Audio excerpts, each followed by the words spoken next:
Hi everyone, today's mini lesson is going to begin our second unit, which is looking at the industrial age. Today we're going to look at what industrialization is, the definition of the second industrial revolution, the definition of corporation and how it impacted the second industrial revolution, and look at how physical geography impacted where cities were located. The learning target for this lesson states, I can define the second industrial revolution and describe the advantages of physical geography. So the first thing we're going to look at is the historical event known as the Second Industrial Revolution. Most historians define the Second Industrial Revolution within the United States lasting from the late 19th centuries to the late 1800s to the early 20th centuries. Roughly, most historians define this as 1870 until 1910. So overlapping Reconstruction all the way until just before World War I. During this time period, as the name sounds like, we see a rise in industry. This represented a widespread adoption of electricity, especially in cities across the country, the expansion of the railroad network, which we'll learn about in a separate lesson. This railroad network was known as the Transcontinental Railroad and aimed to connect the land all the way from the east to the west to allow for better transportation of goods and services. It also led to a rise of manufacturing. Within manufacturing, they developed new processes in order to ensure faster production. This included the development of assembly lines and mass production. And because this required an increase in employment, this led to a process known as urbanization. Urbanization and the Industrial Revolution often overlap. But by definition, urbanization is the movement from rural to urban areas. We will have a separate lesson which focuses on urbanization.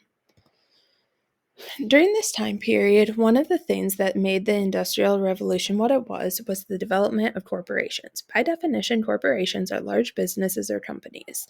This represented a consolidation of major economic powers. What this basically meant was that businesses that there used to be a lot of different businesses within the same industry started to combine together, and consequently, they came to dominate the industry. This meant within a single industry, there typically was only one or two companies. This led to something known as monopolies, which we'll talk more about. A monopoly is basically when one business runs an entire industry and consequently is able to determine the price and how things are run within that industry without any controls. This led to these dominated industries controlling the market and a lack of competition.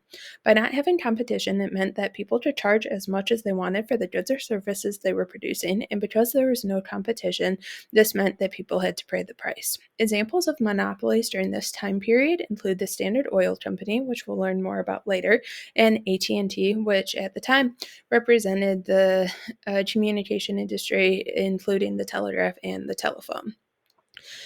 Corporations were not always a bad thing. They helped to introduce new products, processes, and technology. So, as I mentioned before, they developed the process of the assembly line. This required workers to do the same job all day, every day, and they got really good at that specific task, and consequently, they were able to produce the good or service a lot faster than before. Because of the increase in industries, it led to a further need for jobs. So it led to job opportunities. This led to urbanization as people were moving to the cities where a majority of the industries were located. However, as this was happening, there were harsh working conditions, which we'll learn more about later on. But basically, what was happening was that these industries needed employees. There were no federal or state regulations for the working conditions, and consequently, the industries were basically able to do whatever they wanted.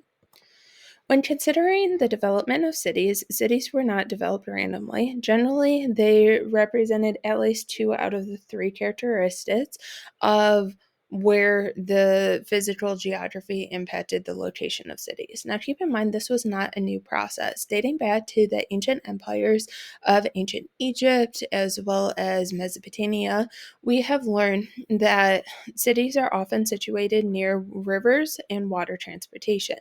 However, unlike the early civilizations, this was largely due to the development of the steam engine, which allowed for easier transportation of goods and services, which allowed for further trade.